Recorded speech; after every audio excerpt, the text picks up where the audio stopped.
Hello ನಮಸ್ತೆ ವಿಶೇಷ ಕಾರ್ಯಕ್ರಮಕ್ಕೆ ಸ್ವಾಗತ. ನಾನು ವಿದ್ಯಾ ಮಲ್ನಾಡ್. ನಾನು ಗೆಲ್ತೀನಿ, ಗೆದ್ದೇ ಗೆಲ್ತೀನಿ. ಮೋದಿಯ ಸೀಕ್ರೆಟ್ ಸ್ವಯಂ ಘೋಷಣೆ. ಇನ್ನು ರಿಸಲ್ಟೇ ಬಂದಿಲ್ಲ, ನಾನೇ ಮತ್ತೆ ಪಿಎಂ. ಮೋದಿ ಕಟ್ಟಾಗ್ನೆ. ಮೋದಿಯ 2ನೇ ಅವಧಿಯ ಟಾರ್ಗೆಟ್ 100 ಬ್ಲೂ ಪ್ರಿಂಟ್ ರೆಡಿ. ಮೋದಿಯ ಮತ್ತೆ ನಾನೇ ಪಿಎಂ ಕಾನ್ಫಿಡೆನ್ಸ್ಗೆ ವೈರಿಗಳೆಲ್ಲ ದಿಕ್ಕು ತಪ್ಪಿ ಅಡ್ಡಾದಿಡ್ಡಿ. ಏನದು ಮೋದಿಯ ಆಪರೇಷನ್ 100 ರಿಸಲ್ಟ್ ಮುನ್ನವೇ ಮಿಷನ್ ಸೀಕ್ರೆಟ್. ಇದುವೇ ಹೊತ್ತಿನ ವಿಶೇಷ. ಬರ್ದಿಟ್ಕೊಳ್ಳಿ, ನಾನೇ ಗೆಲ್ಲೋದು. ಲೋಕ ಮಹಾಕದನದ ಫಲಿತಾಂಶದ ಮುನ್ನವೇ ಮೋದಿ ನಾನೇ ಮತ್ತೆ ಪಿಎಂ ಅಂತ ಸೀಕ್ರೆಟ್ ಆಗಿ ಸ್ವಯಂ ಘೋಷಣೆ ಮಾಡಿದಾರಂತೆ. ಯಾರು ಏನೇ ಹೇಳಿ, ನಾನೇ ಗೆಲ್ಲೋದು, ಬರ್ದಿಟ್ಕೊಳ್ಳಿ ಅಂತ ಹೇಳಿದಾರಂತೆ ಮೋದಿ. ಹೌದು, ಇನ್ನು ಮೊದಲ ಹಂತದ ಪೋಲಿಂಗ್ ನಡೆದಿದೆ ಅಷ್ಟೇ. ಆದ್ರೆ ಇನ್ನೂ 6 ಹಂತದ ಪೋಲಿಂಗ್ ಬಾಕಿ ಇದೆ. ರಿಸಲ್ಟ್ ಬರೋದು ಮೇ 23ಕ್ಕೆ. ಯಾರು ಗೆಲ್ತಾರೆ, ಯಾರು ಸೋಲ್ತಾರೆ ಅನ್ನೋದನ್ನ ನಿರ್ದಿಷ್ಟವಾಗಿ ಹೇಳೋಕ್ಕಾಗಲ್ಲ ಈಗ್ಲೇ. ಆದ್ರೂ ಮೋದಿ ಇದ್ದಾರಲ್ಲ, ಓವರ್ ಕಾನ್ಫಿಡೆನ್ಸ್ ನಲ್ಲಿ ಇದ್ದಾರನ್ಸುತ್ತೆ. ನಾನ್ ಗೆಲ್ತೀನಿ, ಗೆದ್ದೇ ಗೆಲ್ತೀನಿ ಅನ್ನೋ ಅತಿಯಾದ ಆತ್ಮವಿಶ್ವಾಸದ ಮಾತುಗಳನ್ನ ಆಡಿದ್ದಾರಂತೆ ಅಲ್ಲದೆ ತನ್ನ 2ನೇ ಅವಧಿಯಲ್ಲಿ ಟಾರ್ಗೆಟ್ 100 ಅನ್ನೋ ಆಪರೇಷನ್ ಅನ್ನ ಕೂಡ ಮೋದಿ ಕೈಗೆತ್ಕೊಂಡಿದ್ದಾರೆ ಅನ್ನಲಾಗ್ತಾ ಇದೆ. ಅದಕ್ಕಂತಲೇ ಮೋದಿ ಅವರಿಗೆಲ್ಲ ಸೂಚನೆ ಕೊಟ್ಟಿದ್ದಾರೆ ಅಂತ ಹೇಳಲಾಗ್ತಾ ಇದೆ. ಹಾಗಾದ್ರೆ ಏನದು ಮೋದಿಯ ಆಪರೇಷನ್ 100? ಫಲಿತಾಂಶಕ್ಕೂ ಮುನ್ನವೇ ಮೋದಿ ಈ ಸೀಕ್ರೆಟ್ ಅನೌನ್ಸ್ಮೆಂಟ್ ಅನ್ನ ಮಾಡಿದ್ದಾದ್ರು ಯಾಕೆ? ಇಲ್ಲಿದೆ ನೋಡಿ ಉತ್ತರ. ನಾನು ಗೆಲ್ತೀನಿ, ಗೆದ್ದೆ ಗೆಲ್ತೀನಿ. ಮೋದಿಯ ಸೀಕ್ರೆಟ್ ಸ್ವಯಂ ಘೋಷಣೆ. ಇನ್ನು ರಿಸಲ್ಟೇ ಬಂದಿಲ್ಲ, ನಾನೇ ಮತ್ತೆ ಪಿಎಂ. ಮೋದಿ ಕಟ್ಟಾಗ್ನೆ.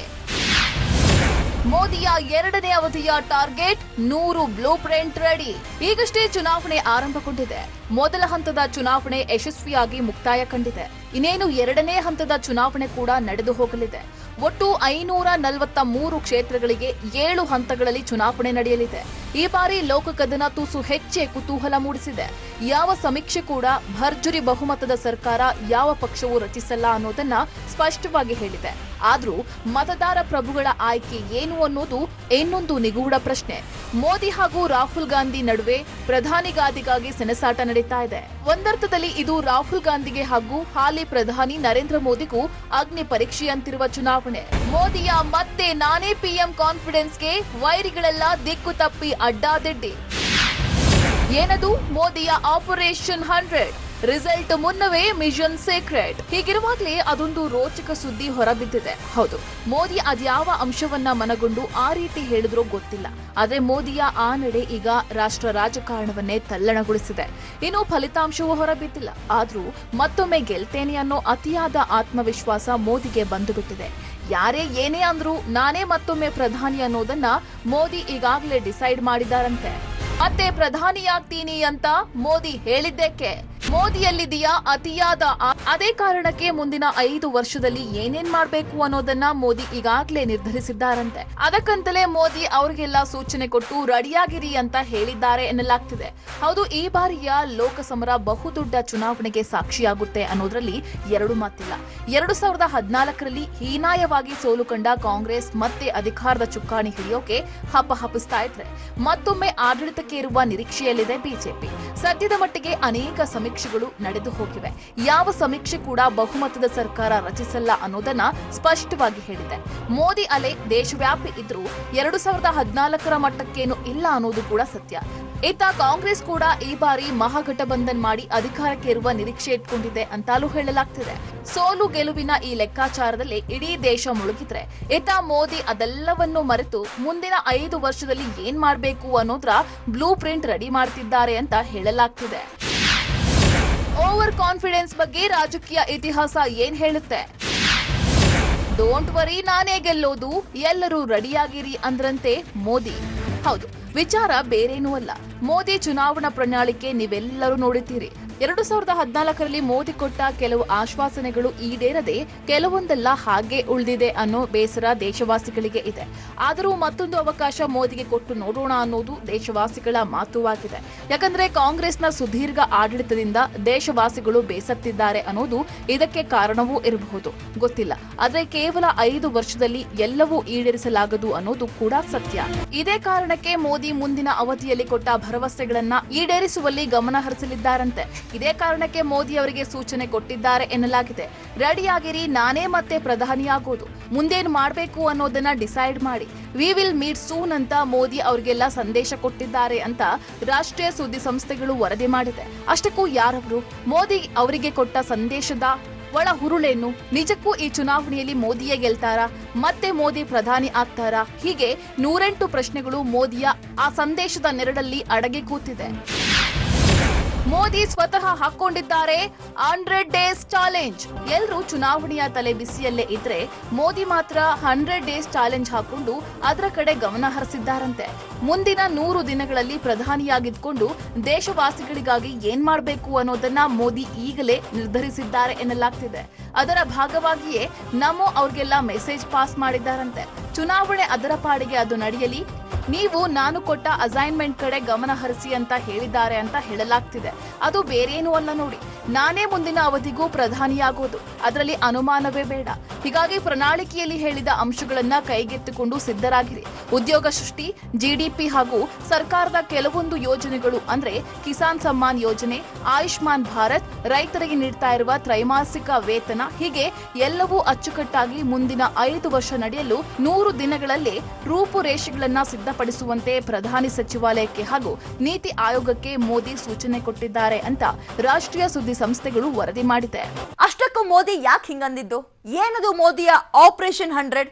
ನಿಜಕ್ಕೂ ಸಚಿವಾಲಯಕ್ಕೆ ಮೋದಿ ಸೂಚನೆಯನ್ನ ಕೊಟ್ಟಿದ್ದಾರಾ? ಹೌದು, ಪ್ರಧಾನಿ ಸಚಿವಾಲಯವೇ ಇಂತಹದೊಂದು ಮಾಹಿತಿಯನ್ನ ಈಗ ಹೊರಗೆ ಹಾಕಿದೆ.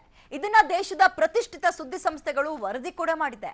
ಪ್ರಧಾನಿ ಸಚಿವಾಲಯ, ನೀತಿ ಆಯೋಗ ಹಾಗೂ ಪ್ರಧಾನ ವೈಜ್ಞಾನಿಕ ಸಲಹೆಗಾರರನ್ನ ಕೂರಿಸ್ಕೊಂಡು ಮೋದಿ ಇಂತಹದೊಂದು ನಿರ್ಧಾರಕ್ಕೆ ಬಂದಿದ್ದಾರೆ ಅನ್ನಲಾಗ್ತಾ ಇದೆ.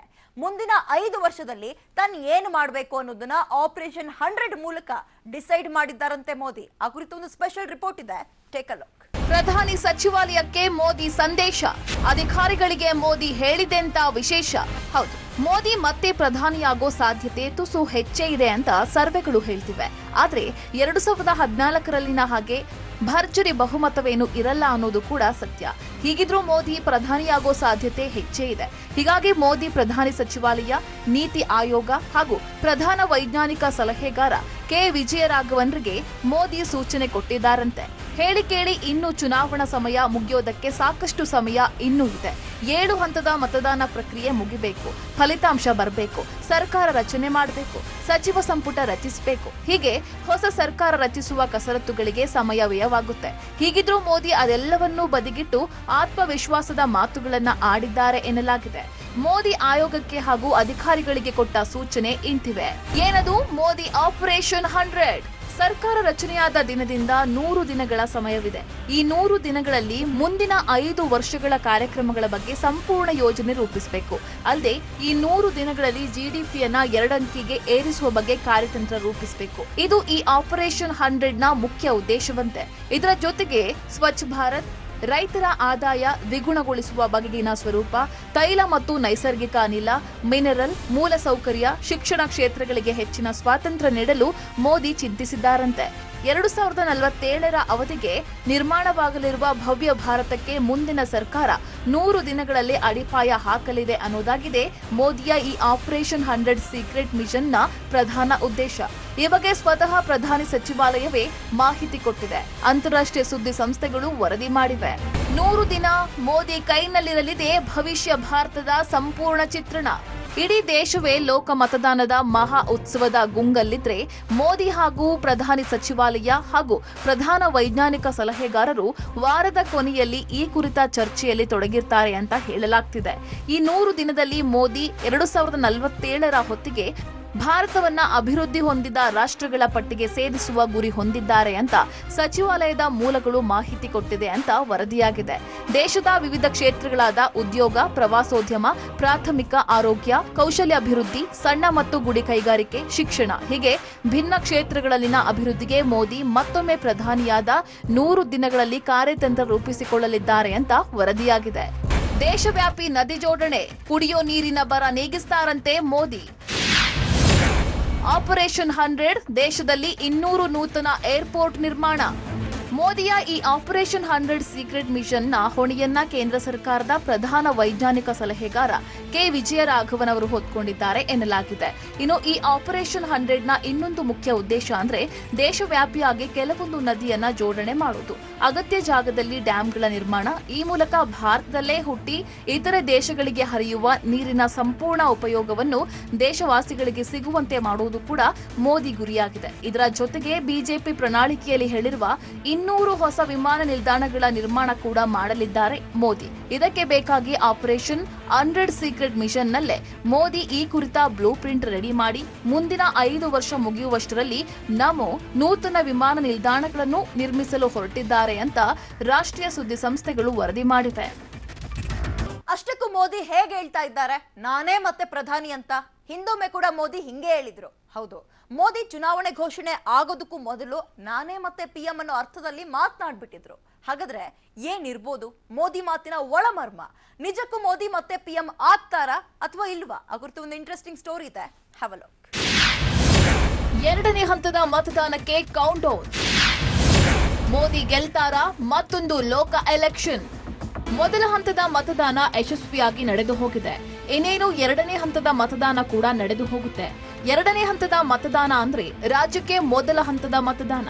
ಹೀಗಾಗಿ ರಾಜ್ಯದಲ್ಲೂ ಚುನಾವಣಾ ರಂಗು ಕಳೆಗಟ್ಟಿದೆ. ಒಟ್ಟಾರೆಯಾಗಿ ಇನ್ನು 33 ದಿನಗಳ ಒಳಗಡೆ ಲೋಕ ಮತದಾನ ಉತ್ಸವಕ್ಕೆ ತೆರೆ ಬೀಳಲಿದೆ. ಹೊಸದೊಂದು ಸರ್ಕಾರ ಮತ್ತೆ ರೂಪುಗೊಳ್ಳುತ್ತೆ.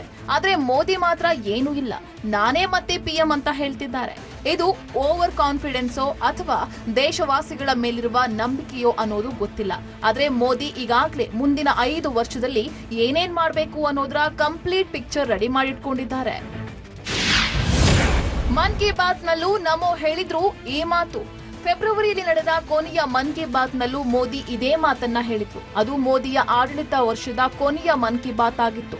ಆಗ ಮೋದಿ ಈ ಸಾಲಿನ ಮನ್ ಕಿ ಬಾತ್ ಇಲ್ಲಿಗೆ ಮುಕ್ತಾಯಗೊಳಿಸ್ತಾ ಇದ್ದೇನೆ, ಮತ್ತೆ ಮೇ ತಿಂಗಳ ಕೊನೆಗೆ ನಿಮ್ಮ ಮುಂದೆ ಬರ್ತೇನೆ ಅಂತ ಹೇಳಿದ್ರು. ಹೌದು, ಕೊನೆಯ ಮನ್ ಕಿ ಬಾತ್ ಕಾರ್ಯಕ್ರಮದಲ್ಲಿ ಮಾತನಾಡಿದ ಮೋದಿ ಮೇ ತಿಂಗಳ ಕೊನೆ ತಿಂಗಳಿನಲ್ಲಿ ಮತ್ತೆ ಸಿಗ್ತೀನಿ ಅಂತ ಮಾತಿಗೆ ವಿರಾಮ ಹಾಕಿದ್ರು.